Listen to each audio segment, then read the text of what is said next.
असम के गुवाहाटी में 29 अगस्त 2022 को नूनामाटी थाना में वंदना कलिता ने अपने पति अमरज्योति डे और सास शंकारी डे के नाम पर एक लापता होने का केस दर्ज कराया। शुरुआत में पुलिस विशेष जानकारी जुटाने में असमर्थ रही, लेकिन लगभग 3 महीने बाद यानी 21 नवंबर को शंकारी डे के भांजे निर्माल्य डे ने नूनमती पुलिस स्टेशन में एक और मामला दर्ज कराया। उसने बताया कि उसकी लापता मासी के बैंक अकाउंट से एटीएम कार्ड का इस्तेमाल कर पैसा निकाला जा रहा है और शक है कि उसकी मासी और उसके बेटे को अगवा कर लिया गया है। यहाँ भी पुलिस को शुरुआत में कोई विशेष जानकारी नहीं मिल पाई। यहाँ यह बताना जरूरी है कि इसी घटना को लेकर 3 महीने के अंतराल में 2 अलग-अलग व्यक्तियों ने एक ही थाना में अलग-अलग तरीके से मामला दर्ज कराया था, लेकिन इस घटना में पुलिस की कार्रवाई बहुत धीमी चल रही थी। इसी वजह से मजबूर होकर 14 फरवरी को वंदना कलिता गुवाहाटी पुलिस कमिश्नर के ऑफिस गईं और अपने द्वारा दर्ज कराए गए गुमशुदगी के मामले में पुलिस की निष्क्रियता की शिकायत की। उसी दिन निर्माल्य डे ने भी पुलिस की अपराध जांच शाखा सीआईडी में जाकर अपने मामले में कोई प्रगति न होने की शिकायत दर्ज कराई। एक ही घटना पर 2 अलग-अलग व्यक्तियों द्वारा दर्ज कराए गए केस और पुलिस द्वारा कोई विशेष जानकारी न जुटा पाने के कारण यह मामला पुलिस महकमे में चिंता का विषय बन गया। इसके बाद उच्च पदस्थ पुलिस अधिकारियों ने इस केस की जांच के लिए एक टीम गठित की, जिसका नेतृत्व अतिरिक्त डिप्टी कमिश्नर ऑफ पुलिस कल्याण पाठक को सौंपा गया। लगभग 13 साल पहले वंदना कलिता और अमरज्योति डे ने परिवार की अनुमति के बिना शादी की थी। उस समय वंदना कलिता की उम्र 32 वर्ष थी और अमरज्योति डे की उम्र 36 वर्ष थी। शादी के समय दोनों की कोई विशेष नौकरी नहीं थी। शंकारी डे पेशे से एक सेवानिवृत्त सरकारी कर्मचारी थी। उन्हें पेंशन मिलती थी और इसके अलावा उनके पास कई फ्लैट थे, जिनसे अच्छी खासी किराए की आय होती थी। इसी पैसे से उनका जीवन बहुत अच्छे से चल रहा था। यहाँ यह भी बताना जरूरी है कि शुरुआत में उनका जीवन काफी अच्छा बीत रहा था, लेकिन कुछ महीनों बाद छोटी छोटी बातों को लेकर झगड़े शुरू हो गए। इसका कारण यह था कि अमरज्योति डे के पास कोई विशेष काम नहीं था। इसके अलावा वे नशा करते थे और वंदना कलिता के अलावा और भी कई लड़कियों के साथ उनका संबंध था। इन्हीं बातों को लेकर वंदना कलिता और अमरज्योति के बीच अक्सर छोटे मोटे झगड़े होते रहते। इसके बाद वंदना कलिता पैसे के लिए नौकरी ढूंढना शुरू करती है। फिर एक जगह छोटी मोटी नौकरी मिलती है। कुछ दिन काम करने के बाद वह नौकरी छोड़ देती है। इधर उस समय तक अमरज्योति भी कोई काम नहीं करते थे और नशा भी करते थे, जिसकी वजह से परिवार में अक्सर छोटे मोटे झगड़े होते रहते थे। इसलिए मजबूर होकर अमरज्योति की मां शंकारी डे ने उन्हें पैसे देना बंद कर दिया और अपने बेटे और बहू के साथ न रहने का निर्णय लिया। शंकारी डे अपने बेटे अमरज्योति डे और बहू वंदना कलिता को छोड़कर चांदमारी इलाके के अपने अपार्टमेंट में रहने चली गई। इधर वंदना कलिता को कोई काम नहीं मिल रहा था, इसलिए वह एक स्थायी जिम में ट्रेनर के तौर पर काम करने लगी। इसी पैसे से उनका घर चल रहा था। कुछ दिन ऐसे ही बीते। 29 अगस्त 2022 को वंदना कलिता ने गुवाहाटी के नूनमती पुलिस स्टेशन में अपने पति और सास की गुमशुदगी की रिपोर्ट दर्ज कराई, जिसका जिक्र शुरुआत में किया गया था। इसके बाद पुलिस हरकत में आई और जांच शुरू की।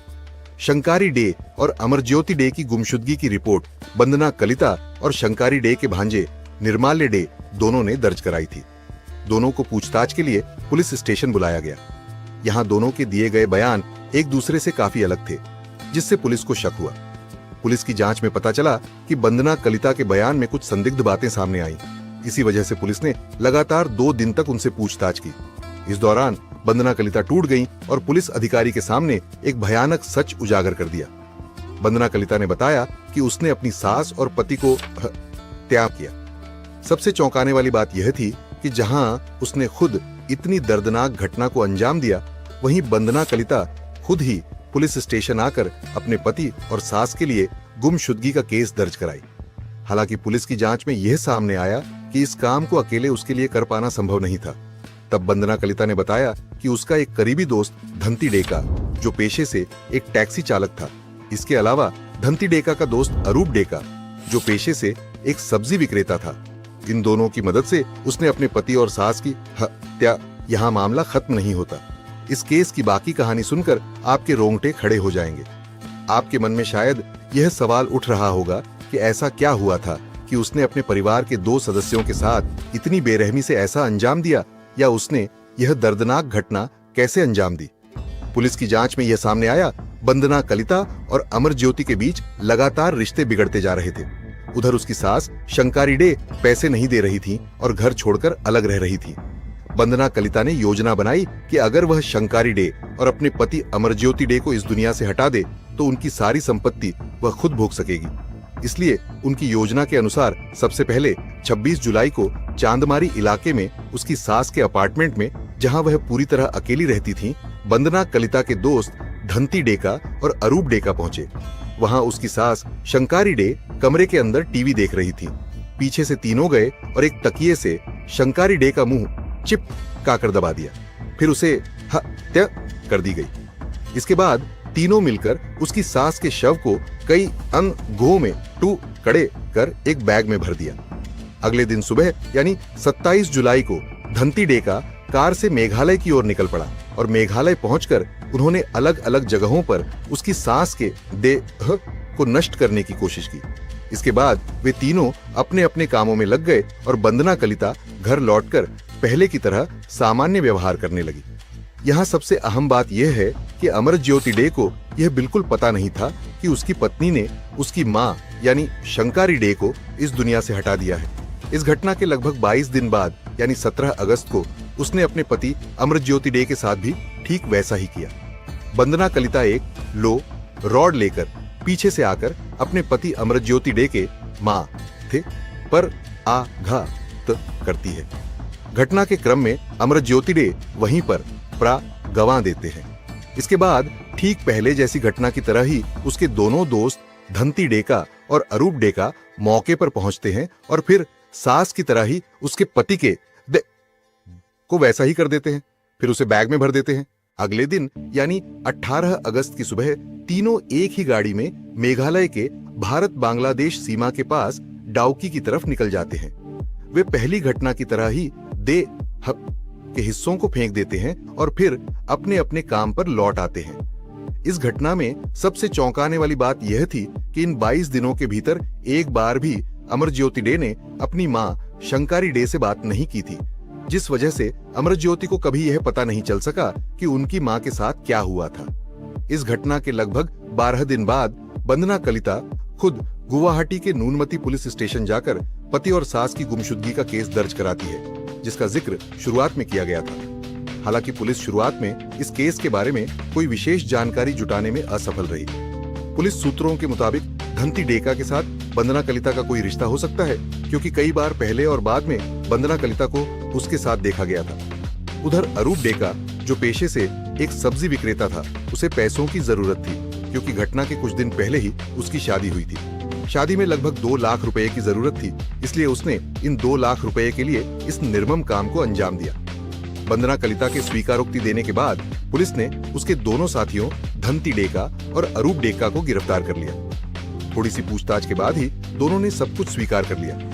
सही तरीके से जांच के लिए पुलिस टीम वंदना कलिता और उसके दोनों साथियों को घटना स्थल पर लेकर गई। वहां जाकर पीड़ितों के बारे में जानकारी इकट्ठा करने की कोशिश की गई। चूंकि घटना के कई महीने बीत चुके थे, इसलिए ज्यादा जानकारी नहीं मिल पाई।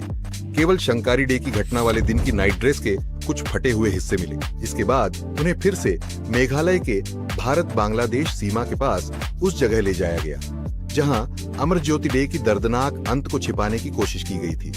वहां पहुंचकर पुलिस ने जांच शुरू की और इस जांच में पुलिस के हाथ अमरज्योति डे से जुड़े कई महत्वपूर्ण जानकारी लगी, जिसे बाद में गुवाहाटी मेडिकल कॉलेज भेजा गया जांच के लिए। घटना में उपयोग किए गए उपकरण, फोन और जिस 4 पहिया गाड़ी का इस्तेमाल कर उन्होंने इस दर्दनाक घटना को अंजाम दिया था, वह गाड़ी, फोन और वंदना कलिता की सास का एटीएम कार्ड बरामद हुआ। पुलिस ने इन्हें अपनी हिरासत में रखा है। 12 मई 2023 को उनके खिलाफ नूनमती पुलिस ने लगभग 1500 पन्नों की चार्जशीट दाखिल की और दोषियों को अदालत में पेश किया गया। इसके बाद अदालत ने कुछ शर्तों के आधार पर तीनों दोषियों को जमानत दे दी। अदालत की शर्त थी कि सप्ताह में 2 दिन नूनमती पुलिस स्टेशन में हाजिरी देनी होगी और अदालत की अनुमति के बिना शहर से बाहर नहीं जा सकेंगे। पुलिस की जांच में यह भी सामने आया कि शंकारी डे के परिवार में एक और सदस्य था, जिसे वंदना कलिता और उसके 2 साथी मिलकर हत्या करने की योजना बना रहे थे। किसी भी प्रकार का अपराध सही नहीं है। अपराध से खुद को दूर रखने का प्रयास करें और हमेशा सतर्क रहें। अगर कभी किसी समस्या का सामना करें तो जरूर पुलिस प्रशासन की मदद लें। यह वीडियो केवल शिक्षा के उद्देश्य से बनाया गया है। वीडियो में दी गई सारी जानकारी इंटरनेट पर सार्वजनिक रूप में उपलब्ध है।